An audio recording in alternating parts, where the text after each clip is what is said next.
And good morning from Massachusetts. I'm Jennifer. If you're joining me for the first time, welcome. But welcome back to everyone who is returning. I see Julia there. She's the first. Happy to have you with me, Julia. It's morning for me, but good afternoon, good evening, wherever you are. And if you're watching the recording, thank you.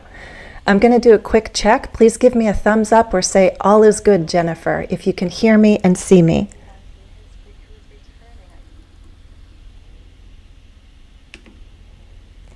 Okay. I have my laptop open. I always like to make sure that whatever you see and hear is good.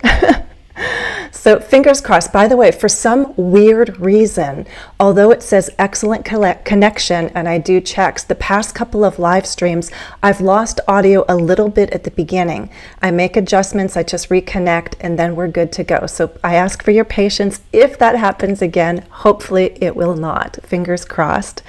Okay, everyone's coming. Thank you for confirming, Julia. And is it Chuckdean?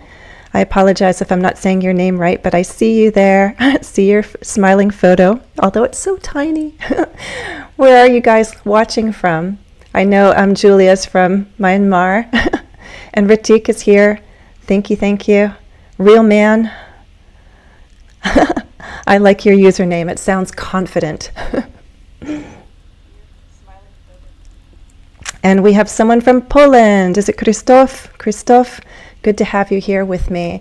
It is the beginning of October, so happy October to you. Do you have a favorite month of the year?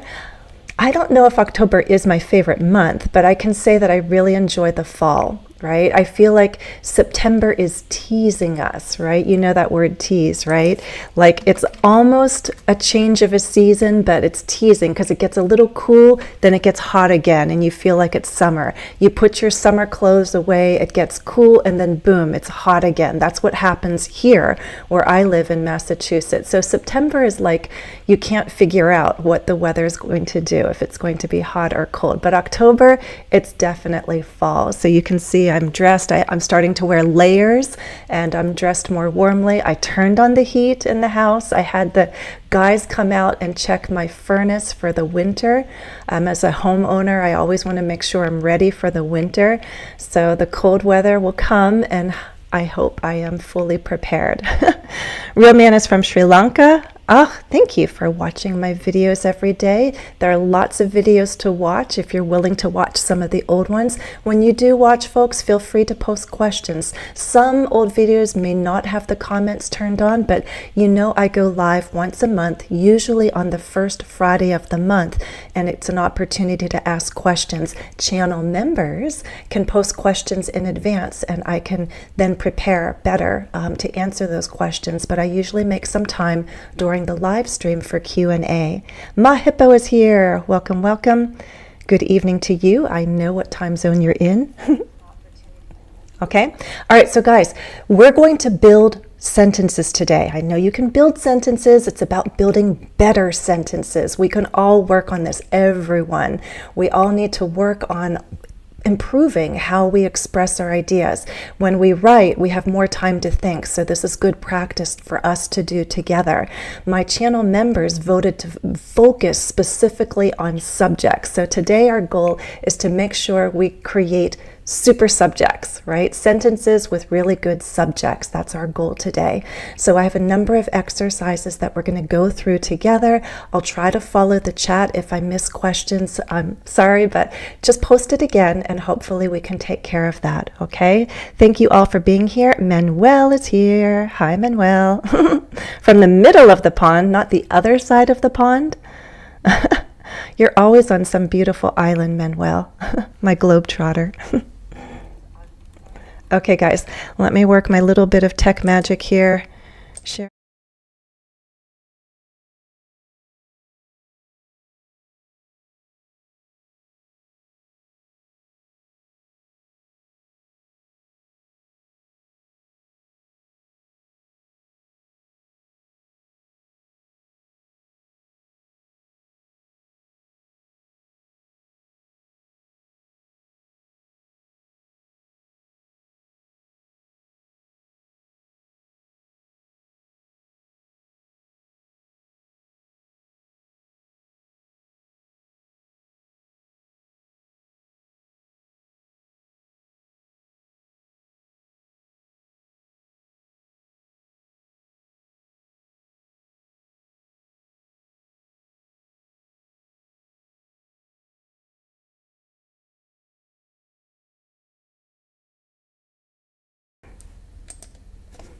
We good to go?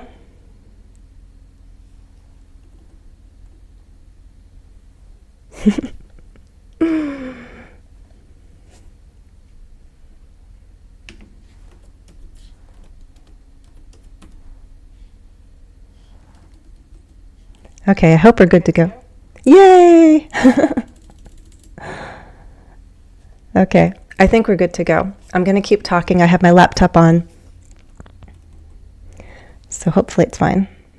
You can't read my lips. I did learn sign language when I was a kid, a little bit.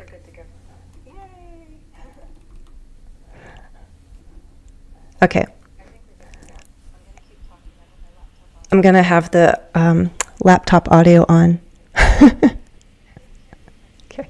All right, guys, building better sentences and super subjects. The first challenge I have for you is finding the subjects, right? Seems basic perhaps, but it can be challenging, okay? 8 sentences, let's go through. Can you find the subject? What or who are we talking about?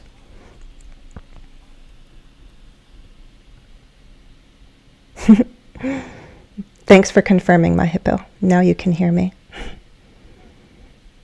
And I apologize if ads pop on. This is YouTube, folks.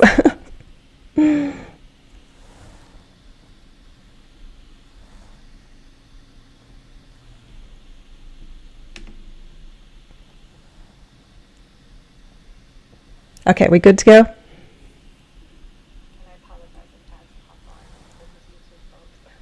Okay. All right, sentence 1, guys. Fall is the same season as autumn. What or who are we talking about? Julia is on the ball. Good there. 2, the fall season is likely my favorite. Note the American spelling, but British is also acceptable. Either spelling works. The fall season. Julia Manuel. Okay, so guys, just a quick review. Nouns are common subjects, right? It could be a single word, or we could have a whole phrase. This is an article. Fall is modifying season. So now we have a noun phrase. 3, the beautiful colors and crisp air energize me. Okay, so guys, just a quick review. Nouns are common subjects, right? It could be a single word. Real man, I see you. Glad you're here. This level is a little advanced. If it's a little challenging for some of you, just listen along. You'll pick up something. But I generally teach towards high intermediate to advanced when I do my live streams, okay? The beautiful colors and crisp air. My hippo, you got it, okay? So look what we're moving towards. More and more complex subjects. We went from a single word noun, a noun phrase, and now I have a compound subject because I'm joining it with and, correct? The beautiful colors and crisp air. Crisp is like fresh and cool, crisp, right? Crisp air. Okay, Manuel and Julia are moving along. The fallen leaves on the ground are so much fun to walk through. Quite a long sentence, but what are we talking about? Go a little bit more, my hippo. The fallen leaves. You're right. Okay, so technically, look, all of this is the subject, but technically, what we're focusing on is not ground. Ground is part of this prepositional phrase, and the prepositional phrase gives us more information about the fallen leaves, right? So this is where it gets a little tricky. So all of this is my subject. Here's my predicate. Specifically, here's the verb. Are agrees not with ground, but with leaves. And this is going to come into play in our next exercise. When you have a prepositional phrase, don't pay attention to that when you're trying to figure out subject-verb agreement, because I could take that out. Basically, I'm saying the fallen leaves are so much fun to walk through, but I'm specifying which leaves, the ones that are on the ground, okay? 5, how chilly it gets depends on geography. Stunning lad 1, I see you, hi. Let me go back to 5, what did you guys put? How chilly it gets, not it,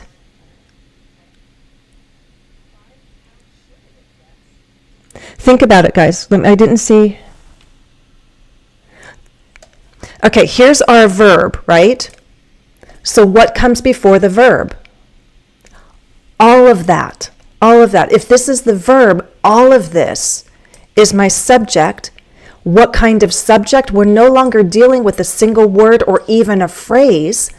Inside my subject, I actually have it gets. This is a clause. Yes, noun clauses can be subjects. Whole ideas can be subjects.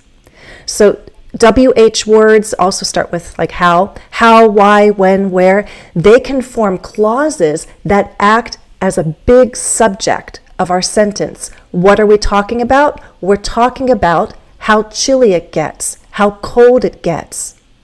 So don't forget these kinds of questions. Some people call them embedded questions, WH questions, but we're using this clause that starts with a question word as the subject. I have videos in my grammar playlist. Check them out, okay?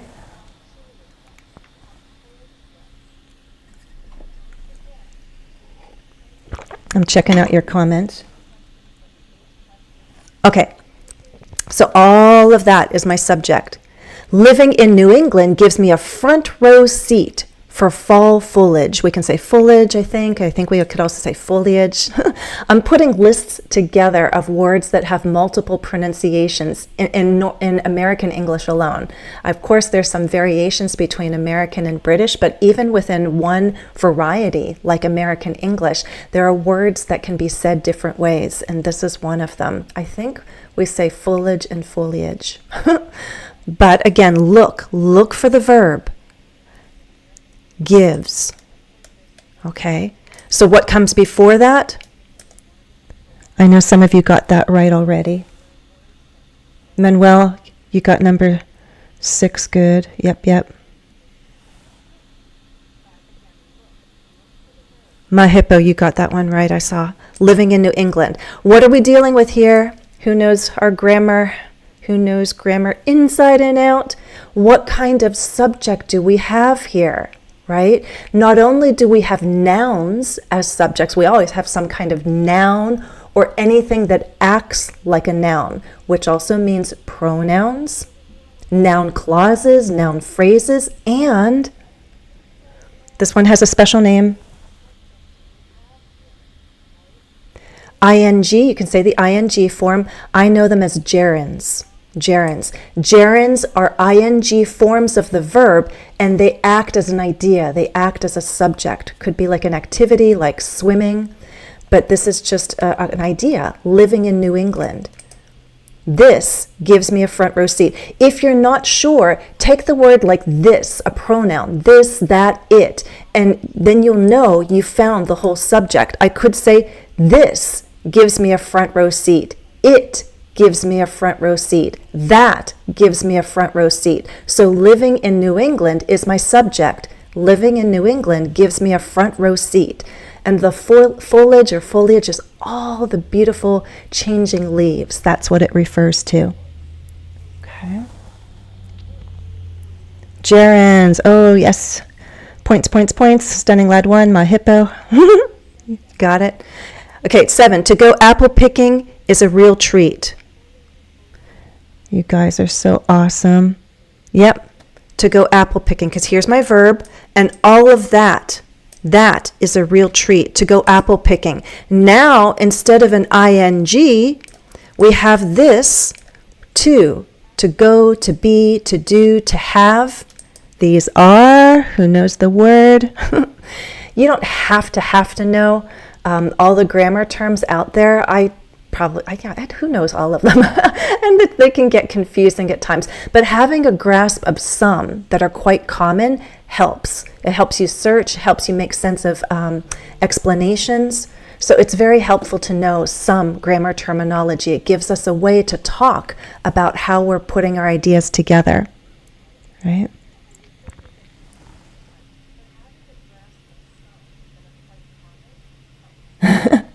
Infinitives, just add an IVE, Julia. Infinitives. There you go, my hippo. So just to go is the infinitive, but to go apple picking, we made it longer And now we have this whole phrase. So gerund and phrases, infinitive phrases, we could have just the gerund or just the infinitive, or we can put a little bit more information. It becomes a phrase, right? 8 is tricky. There are so many fun fall activities. What did you guys write for 8?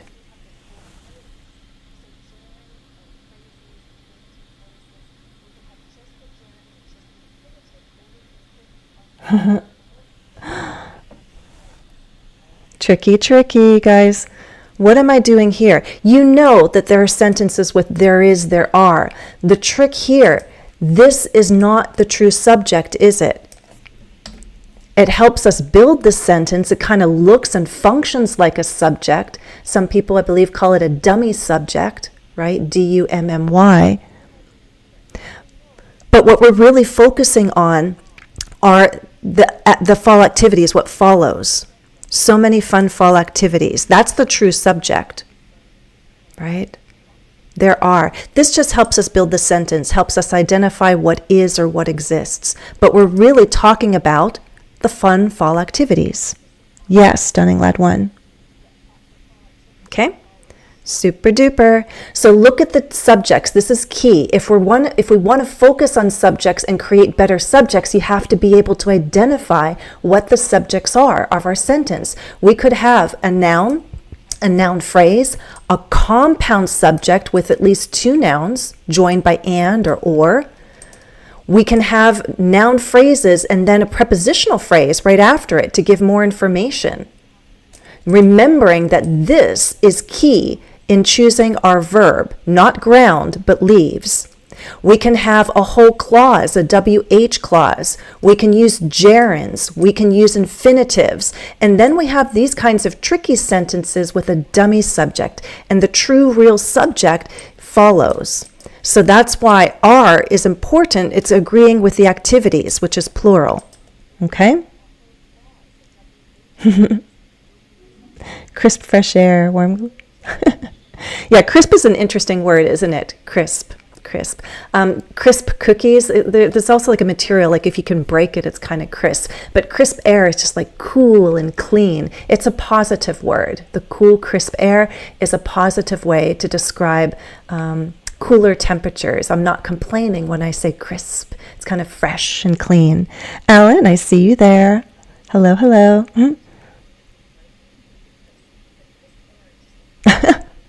Every language. I see what, who is that? Prakti.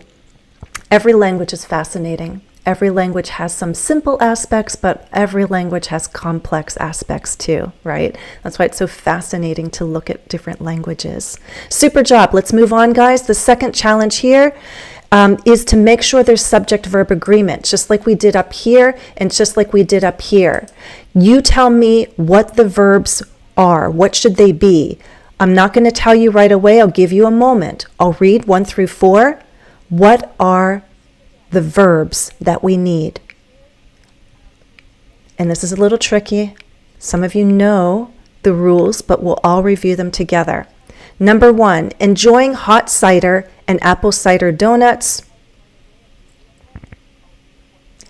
Hay rides in the fall. An example of a family activity. There are corn mazes as well. On one farm I know there are a haunted house and a pumpkin patch. I'll give you a moment.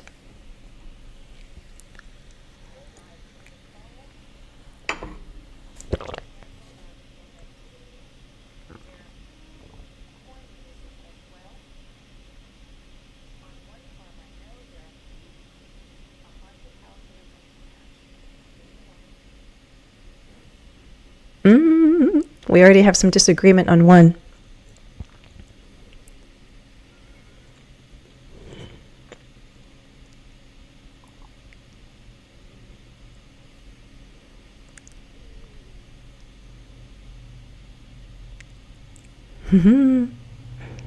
I see some good instincts there.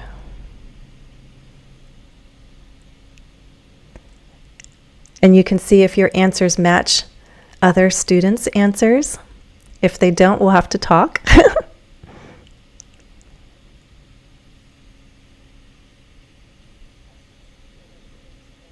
don't be afraid to take a guess, right? Mistakes are totally fine. This is how we're learning, guys. Hey, Billion, I'm glad you put an answer there.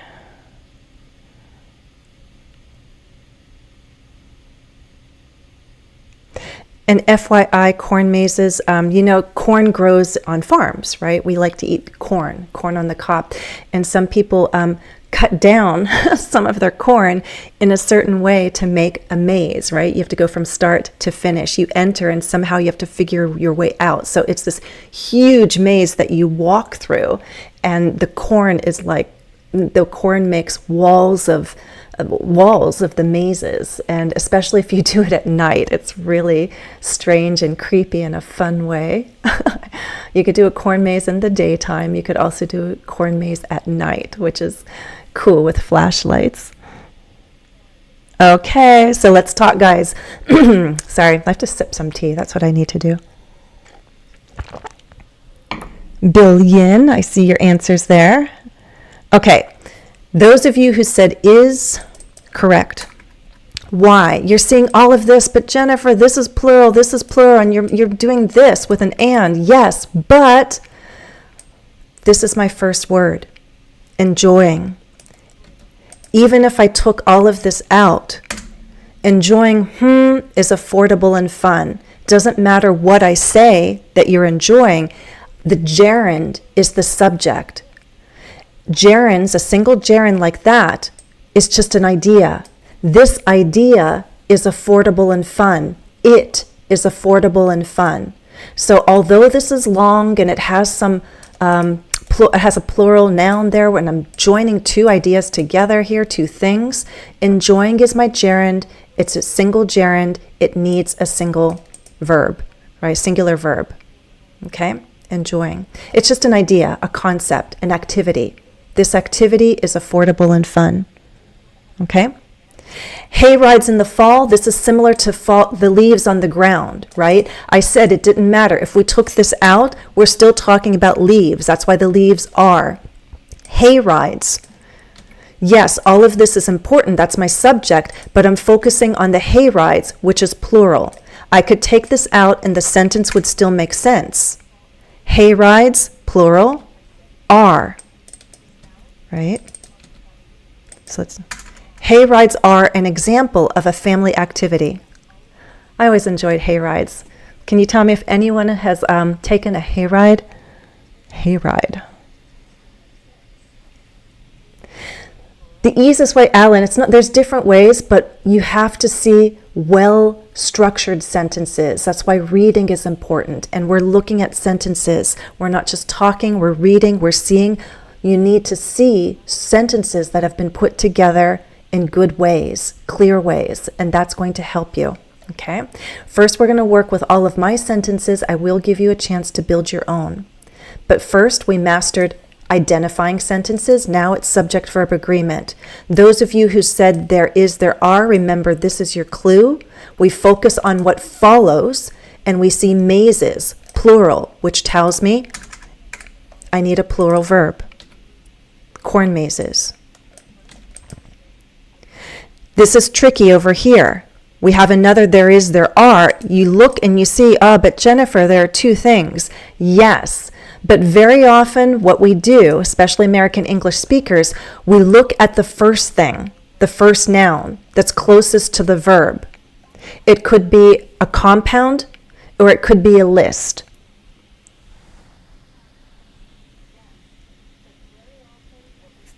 Okay.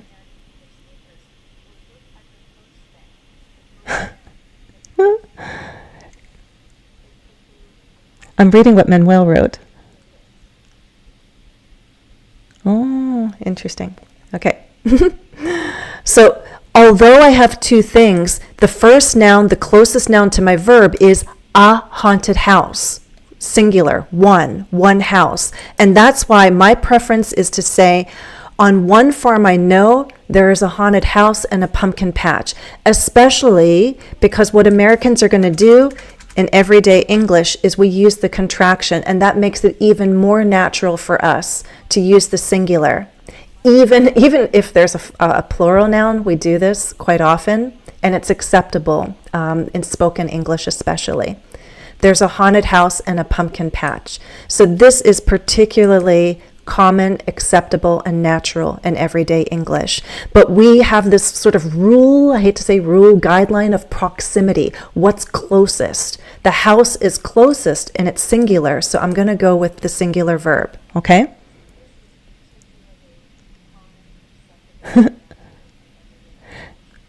And well, it could be the lapse and also some of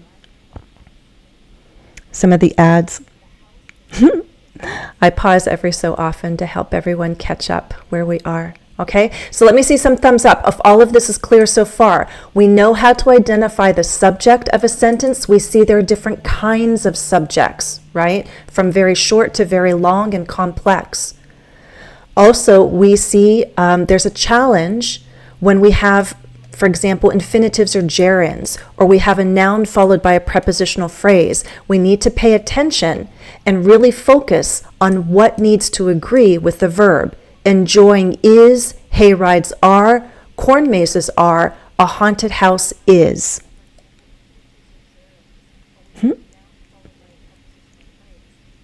Good, Billion. Okay. We don't necessarily need a perfect score. We just need good understanding of what the answers are. Are you ready? Let's move on. Third challenge. Woohoo! Here we go. This one's a little more challenging. Unscramble my sentences. If you want to build sentences, you get words and you put them together in clear ways. I'll be quiet for a moment, and I want you to put these words in a clear, logical order.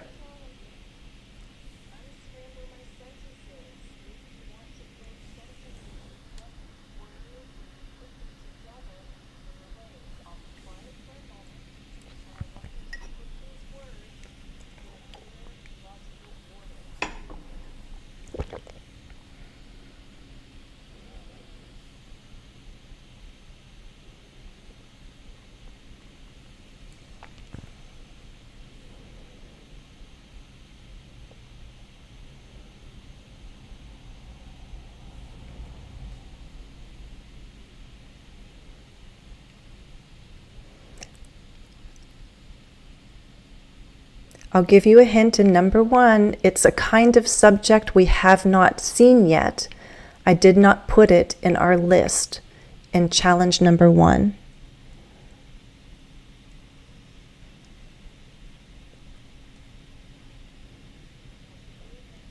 Ding, ding, ding. We got a winner. Where's this? Somebody figured out number 1. Do you agree with him? Read it out loud, and see if it makes sense. Anytime you write, a great tip is read it and read it out loud. That will help you make sense of what you just wrote and if you need to improve it or correct it in any way.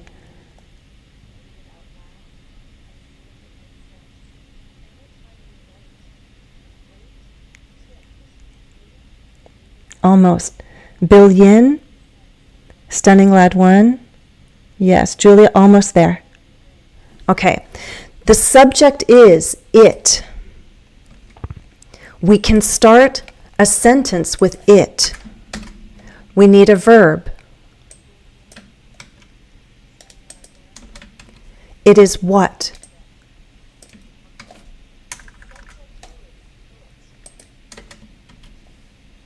To do what?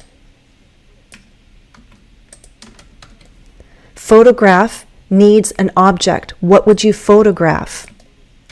Nature, more specifically the countryside. When? In autumn. Couple of tips is that prepositional phrases often like that final position. If it's about manner, place, or time, they like that final position. We move it to the beginning if we need to focus on it. But if there's no need to emphasize it or highlight it, it usually falls at the end. So prepositional phrases like this position. Some sentences start with it. It, what is it? It's just a placeholder. It's one of those, it's not, let me say, it could be placeholder. What we're doing is we're using it and we're focusing on the true subject. It is incredibly warning to photograph. It is incredibly rewarding to photograph the countryside in autumn. Another long way to write this, look at it this way. Is it not possible to use an infinitive to photograph the countryside in autumn, and how then would it looks? Whoops, didn't mean to do that. Hello. Is incredibly rewarding. This is possible, right? We could use an infinitive, a whole phrase, and say this whole idea, this activity is incredibly rewarding. Okay? But to be honest, it's kind of, to my ears, it's formal to start this way with an infinitive. Could be sounding literary, bookish, poetic, or something like that, but it's not everyday conversation. It doesn't have that tone to start with the infinitive. This is more natural in everyday English, and we'd often use that contraction. It's incredibly rewarding to photograph the countryside in autumn. So what I'm really talking about is the idea of photographing the countryside. The true subject is this. Just remember, there's lots of times when we use it is, like it is Friday, it's October, it's 9 something in the morning. It's incredibly rewarding to photograph the countryside. If we do it this way, it's subject, linking verb, and then I have my subject complement. It's just a different way to structure it by using it. Okay? In the autumn, yes, you can. But really what we want to emphasize is the countryside in autumn. It's not about photographing at that time of year. It's photographing the countryside in that time of year because it's most beautiful. Okay, 2, what did you guys write? The day is always. I like Julia, you started out correctly with that the days. Let's see, what's the rest, guys? That the days grow shorter. Yes. Now you're getting closer, Julia. That the days grow shorter. Close.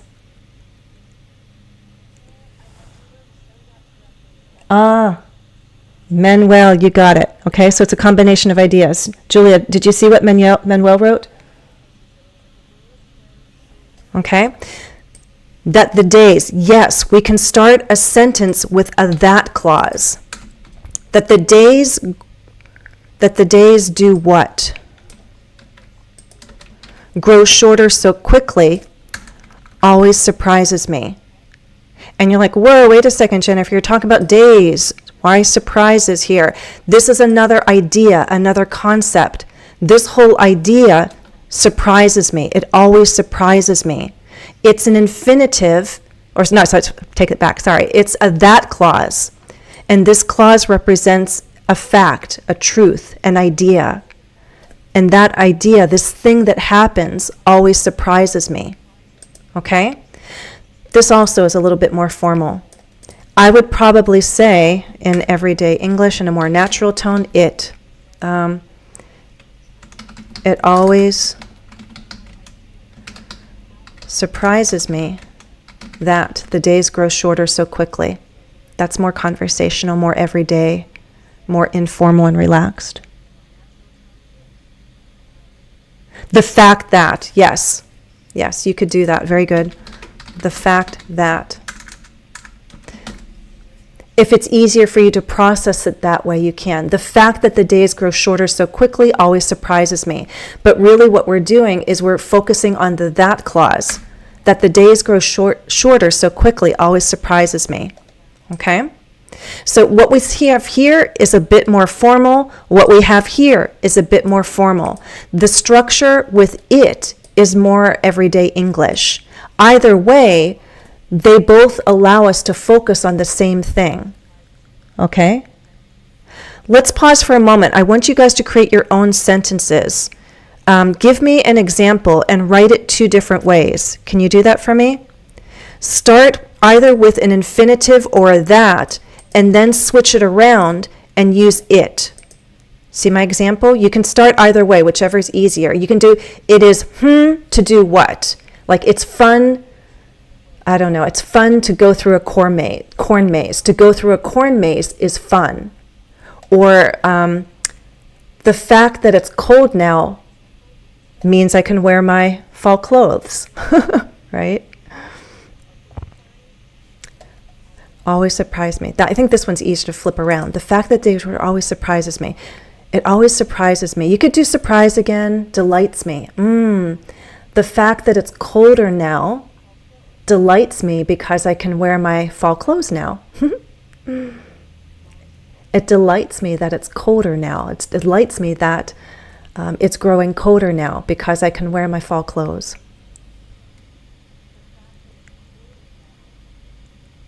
Take a moment, see if you can come up with a pair of sentences that basically says the same thing.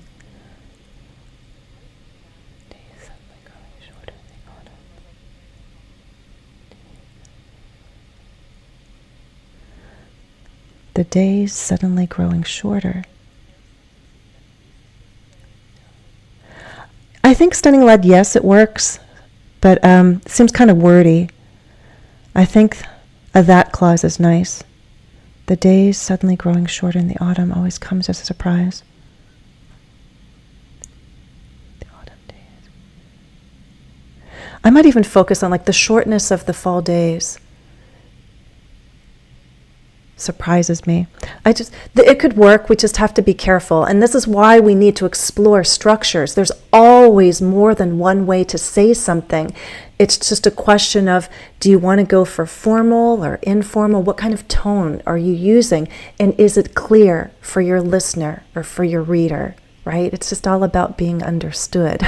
But being understood and communicating in a way that's appropriate for your listener, right? Formal, informal, conversational, or more literary. Okay, let's see what you got. Bill Yin. It is not easy to find a perfect partner, right? To find a perfect partner in business is not easy. Super, super, super. Great example. There's no such things as the days going shorter quickly. There is. That's a good sentence with there is. There is no such thing. But don't do things, do thing. There's no such thing as What surprises me, what did you write, Stunning Ladwood? Oh, you took it away. You had the right idea. What surprises me is that the days grow shorter so quickly. Yes, you could use a WH sentence there. Okay, guys, take a look. Bill Yin gave us a great example. Okay, do you see how he flipped it around? He wrote his same idea two ways. If you're watching the recording, put your example in the comments, right? Number one is a fairly easy model to follow. Start with it is, right? You can rewarding, fun, interesting, give an adjective to do what, and then flip it around and use the infinitive as your subject. And then you can make the adjective your subject complement. What surprises me is that the days, what surprised me is the days, what surprised me is the days becoming shorter now. Yes, you could. What surprises me, I would prefer a WH clause there, Stunning Lad 1. I'd say what surprises me is how the days grow shorter, right? You actually have two, you have a what and then you have a how. You can do that. Woo! Okay, I know we're getting complicated, but you guys are following along, doing well. To back up again, we identified subjects. We made sure we understood how to make our subjects agree with verbs, especially when it gets a little tricky. And we're also focusing on putting ideas in the correct order, knowing that ideas can be structured different ways, right? Okay. There's always a fun activity to travel with friends. To travel with friends is always a fun activity. Super, Ratik. Yay. We have two good examples. Good job. Woohoo. Here we go. Fourth challenge. Moving along.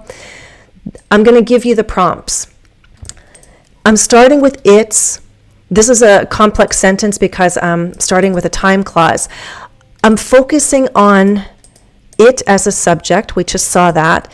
And then if you watched one of my short videos recently, I showed you an all cleft, right? I'm focusing on what follows. Finish my sentences right here, okay? It's absolutely amazing how when cold weather arrives, all you need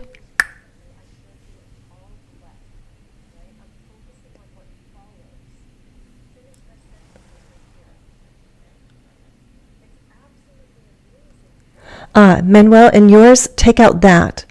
Because you start the sentence with it, you don't need it.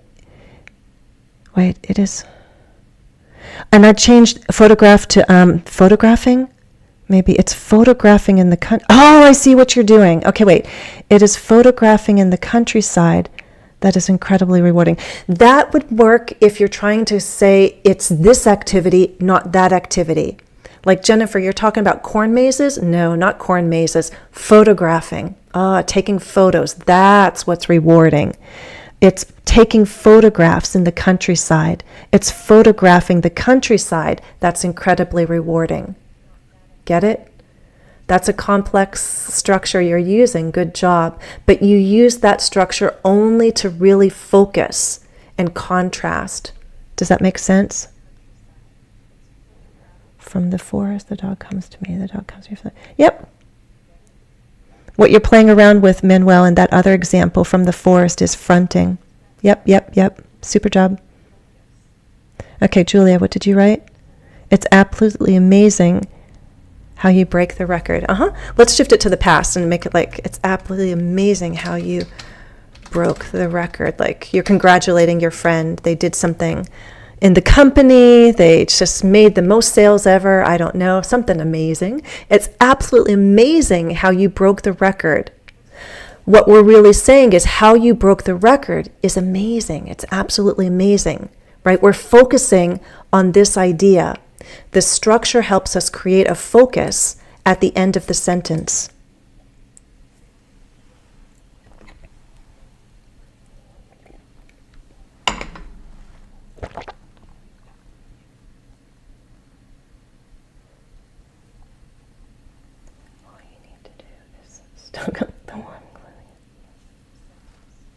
Sorry, that was a long string of ads, wasn't it, that popped up on my end? I apologize.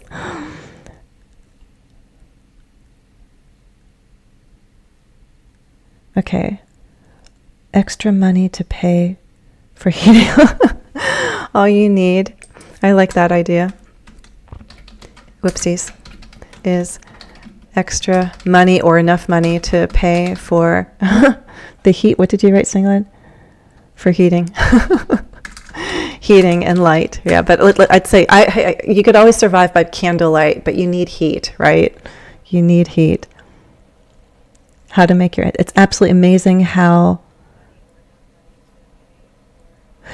you need a subject, Manuel, how you're growing flowers in April, or how you grow flowers in April. So be careful, guys. Look, it's absolutely amazing if you do how. Inside this WH clause, we need to have a subject and a verb, right? That's what clauses are. Clauses are subjects and verbs. That's what makes them different from phrases. So I could not say it's absolutely amazing how broke. Who broke? You broke, right? So you need the subject and you need a verb. This is a clause right there. All you need, right? All you need is, and then I'm going to agree with this, extra money. It's absolutely amazing how stars are formed in space. Good, we got a science fan out there. Yes, it is fascinating, right? And amazing how stars are formed in space, or how they form in space. If you believe somehow, you could do, that's a debate, whether something is forming them or they form all by themselves. It's absolutely amazing how you broke the record. It's absolutely amazing how stars form, or how stars are formed in space. I like that idea. It's absolutely amazing how you make your ends meet. How you make ends meet. Julia, you don't need the your, but good expression. It's absolutely amazing how you make ends meet, right? Maybe they're a struggling actor and they don't make much, but they're having so much fun performing on stage. It's absolutely amazing how you do what you love and you make ends meet. Okay. When cold weather arrives, all you need is to be careful not to catch a cold. All you need. Aha, I like that. I'm going to put the second one here. All you need. I might say, you can know what all you need is to, you could, but watch this variation, my hippo. All you need to do is, let me take your idea. All you need to do is be careful not to catch a cold. You could do it this way, and we practiced this, didn't we, a while ago? Look at that. All you need to do, I have a verb. I know it looks really weird. Doesn't that look weird? I have 3 verbs in a row. This is advanced, guys, but you have to be able to look at this and see the structure. All you need to do is my subject. Like all this is what? Okay, so this is my subject, but inside that clause is another subject and verb. So clauses are subjects and verbs. Okay, but inside a subject could be another subject and verb, right? Because clauses can be subjects themselves, right? And then here, all you need to do, over here after my linking verb, I'm using a base verb because this matches do. Some of you are like, what? Watch some of my videos. These are called cleft sentences. This is called an all cleft. Oh my gosh, special points for you, my hippo, for pulling us into this direction. All you need to do is be careful not to catch a cold. My hippo, your first example made sense. It was clear enough for me to understand. Totally fine. Okay? I'm just saying, we've seen this before. This is the version I would prefer, right? And I have a short video, so scroll back among my shorts, guys. If you like, I think I want to practice that a little bit more. I give you practice in a short video. You'll see some examples, and then you can create another one on your own. All you need to do, if you have to do, what follows is another verb, and the verb is the base. But in this structure, Stunning Lad 1 gave us a version with a noun phrase, extra money. Woo! 4th challenge so far was the biggest. All right, you guys ready? Here we go. Woo-hoo-hoo. Okay. 5th challenge as we wind down.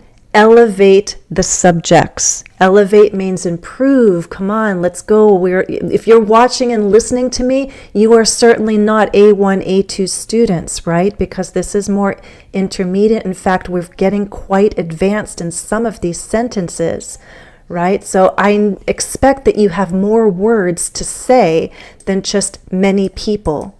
People. Tell me something more.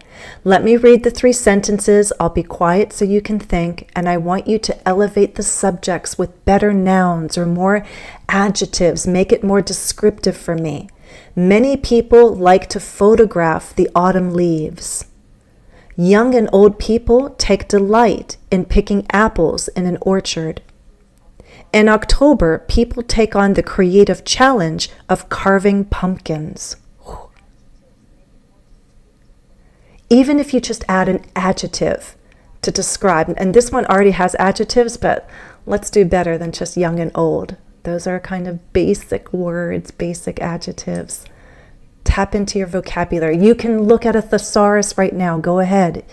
Tap into what you know. Elevate the subjects.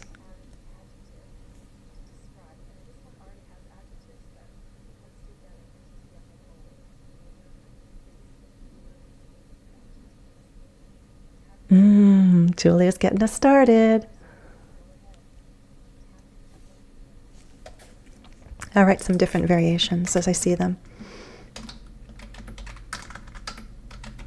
How about this, Julia?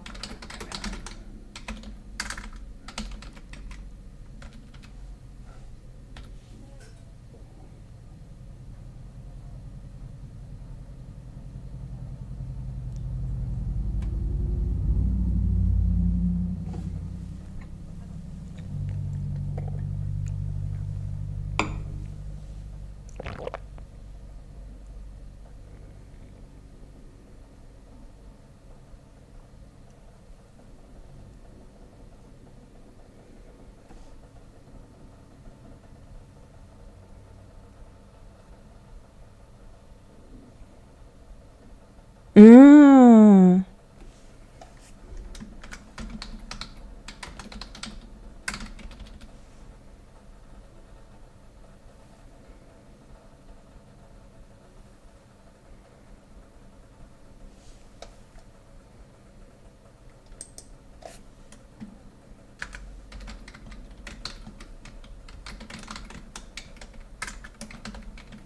How about that variation, Julia?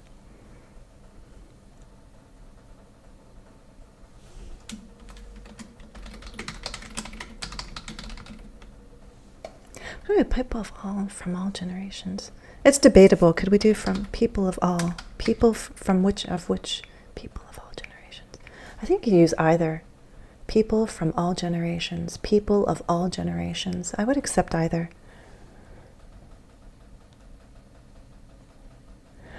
Julia, I'm glad you put that in. Most people, if we're making a generic reference, like most people in the world, if you say most of the people, remember, that means you're pointing to specific people within a group. So for example, most of the people who watch Jennifer's videos, like nature, something like that, because now we're limiting the group of people. Does that make sense? But if we talk about people all over the world, most people, not most of the people, most people like to photograph the autumn leaves. The whole generations take delight in me. Oh, Manuel, you have to join us on Patreon at some point, because one thing we practiced is all the whole, the entire. Those are tricky words. Manuel, you can also look at my teacher's blog recently. Just check out all my links. You can definitely access and understand my explanation to teachers on a recent post. In a recent post, I explained all the whole, the entire. And in your sentence, Manuel, I would say all generations or all the generations. I would not use whole or entire. Okay? Unless, again, you're talking about Gen X, Generation X, the whole generation, right? Then you can talk about that entire group of people, that whole group of people. Okay, I like these ideas. Many people like to photograph the autumn leaves. People all around the globe, nature lovers. Another variation here is people far and wide. People far and wide, just another way to say all over the world. Nature lovers, nature, who can finish this word for me? What is the ending for a person? Enthusiasm is a noun referring to the feeling of excitement, enthusiasm. If you have excitement for nature, you are a nature.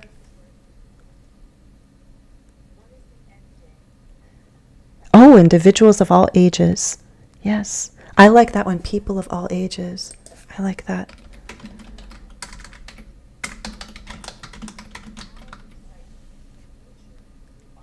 Everyone. Yeah, I can just also use a pronoun. Everyone. Everywhere. You could do that, my hippo. Everyone everywhere likes. Then we have to switch our subject-verb agreement. Did anyone get this one? What is this? Enthusiasm, enthusiast. One, and then, whoopsies, I have to spell it correctly. Enthusiasts. Nature enthusiasts. That's a kind of a tongue twister, isn't it? People who feel enthusiasm. Nature enthusiasts. Okay. Oh, nature lovers around the globe. Look how you can combine them. Everyone who is a nature enthusiast likes to photograph the autumn leaves. Nature lovers far and wide like to photograph the autumn leaves. This is something you can do. If you have the time just to play around, you write a sentence and you think, okay, What could I change? What can I improve? What can I elevate? So here we're focusing on the subject. Jot down all the possible ideas that come, and you might even be able to combine, just like we did. Nature lovers far and wide, nature enthusiasts around the globe. Okay, and to young people and old people. So kids, teens, adults, people from or of, let's actually put it like this. People from all generations, people of all generations, people of all ages. Take delight. I like that. People of all ages is good.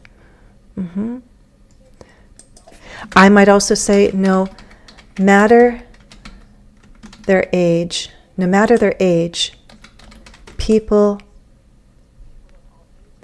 from all, people take, like that. Look, we could even do it. No matter their age, people take, regardless of age, irregardless of age, no matter their age, people take delight in picking apples. Okay?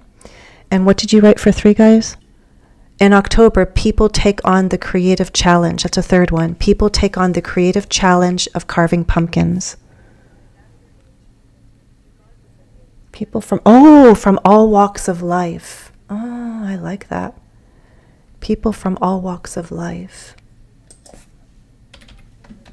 People from all walks of life. This focuses on age for sure. This focuses on age. This kind of changes it a bit, Julia, but I still like it. This is more about people's backgrounds, right? Whether they're a doctor or a chef or, still a student in college, people from all walks of life. So it's not just age, it's also background. Regardless of their generations, yes. Okay. Here, in October, people take on the creative challenge of carving pumpkins. What kind of people would enjoy carving pictures and faces and such into pumpkins, turning pumpkins into decorations, right? Who likes that kind of stuff? You tell me what kind of people.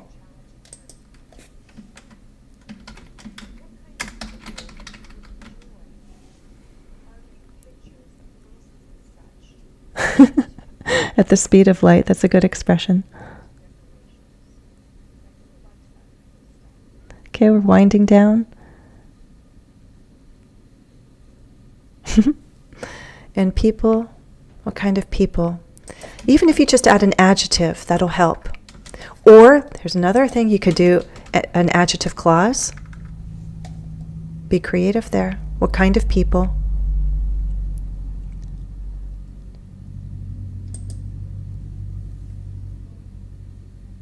Oh, people who think, people thinking, I would say like, people who think outside the box. People who are able to think outside the box. Yeah. What kind of people are that? Those? In October, we already have creative, maybe artists, artistic individuals. Look at artistic, oh my gosh, artistic individuals of all ages. We can borrow from above. Artistic individuals of all ages take on the creative challenge. Those with a creative flair. Those with a creative flair. And then we'd have to adjust. Take on the challenge of carving pumpkins, right? Because we wouldn't use creative twice. We can borrow creative from here and put creative with people. Those with a creative flair, creative people, creative artists. That's a strategy. Take from one place, move it, and then you can consider replacing it, or I don't think we need it. In October, those with a creative flair take on the challenge.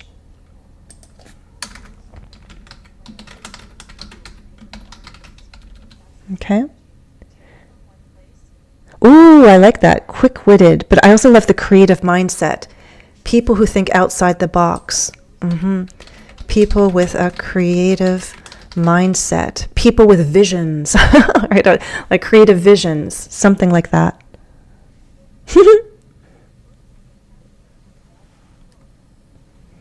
I like the pumpkin there, stunning led one. Guys, you did awesome. We're winding down. Just to recap, look what you did. Give yourself a pat on the back. We identified subjects. We made sure there's subject-verb agreement. We made sure our sentences are worded clearly and logically, remembering that sentences could be worded differently. The same idea can be expressed more than one way, pretty much always. Focus on the tone that you're going for, like formal, informal, conversational, what? Who are you talking to? Who are you writing for, right? Do you want to sound more everyday, conversational, or do you want to sound more literary and poetic, right? And finally, we also remembered how sentences can be quite complex with clauses in different positions, and clauses themselves have subjects and verbs. So it could be really strange sometimes, and you're looking at, 3 verbs in a row. But if you understand how sentences are formed, it starts to make sense. When you think, there's the subject, there's the linking verb, and here's that subject complement. This is what you need to do. All you need to do is what, okay? Boop, boop. At least I think that's how I'd call it. But the idea is all you need to do is what? We elevated subjects. We work together, and that's what you'll do on your own. Who you work with, you can work with AI, but don't make AI do all the work. Let it suggest synonyms. Let it suggest some phrases. Let it suggest a list, and then you pick and you combine and make the combination that sounds right for you, okay? You can use a thesaurus, a learner's dictionary. All right, oopsies. I'm going to cut that out for now. Oopsies. Okay, I am going to save my 6th challenge for my members, okay? And boop, we're going to go down. If there are any final questions, I will look in the chat. I was looking fairly often, so I don't think I missed anything, but now's the final moment. If there's a burning question you want to ask, put it there. I've seen a lot of activity from subscribers. That's wonderful. Members have been very active too. And members, don't forget, I will be posting a follow-up task. You'll get it after this live stream, okay? Thank you for being a member. Thank you for being subscribers too, guys. And if you really want more and you want to have your mic turned on, your video turned on, we can do that. And the place to do that is Patreon, okay? This month, we're going to have our classes on October 10th and 24th. We're going to dive much deeper into building sentences, not just subjects. We're going to focus on strong sentence structure. We have 2 classes that are also recorded if they don't suit your time zone. I have pre- and post-lesson tasks, office hours for questions. That's on Zoom. So again, cameras, mics on. Right? The sentence, yes, building stronger sentences. That's our topic. Okay? Alrighty. Magic, webcam only. Have you been on a hayride? Yes! I've been on a hayride in the daytime. Oh, the fun ones are the haunted hayrides, because I do like October. I do like Halloween. I celebrate Halloween. I think it's great fun. Last year, my daughter and I did a corn maze at night with flashlights, which is really funny. And then we had apple cider, hot cider. I think we had hot cider, but we sure had donuts. Oh, I love those donuts, apple cider donuts. And I've done hay rides in the daytime when my kids were young. But a haunted hayride is also fun. Like you're going along on the hayride on a wagon and like people in scary costume, woo, and give you a little bit of a fright, of scare. It's all done in fun. So there's a lot of fun activities for families during the day, but also for teens and adults at night. Okay. Hayride. Oh, you gotta try a hayride if you come to New England. I'm sure other parts of our country have them too. So basically a lot of farms get their wagons or their tractors, and they have hay on the back, and then maybe for $5 a person, you get on their truck and they ride you around the farm. And for people who don't live on a farm, that's something unique and fun, right? If you live on a farm, you're like, what's so special about that? But especially if you're living in the city all the time and you don't spend time on the farm, corn mazes, hay rides, they're all fun. Pick a pumpkin in a pumpkin patch, okay? Yes. Okay, guys, wishing you a wonderful rest of the month. Maybe we'll have another event because Halloween is on a Friday. I'll think about it, okay? I think we've all caught up. Thank you for your participation and happy studies to one and all. Take care, everyone. Good work.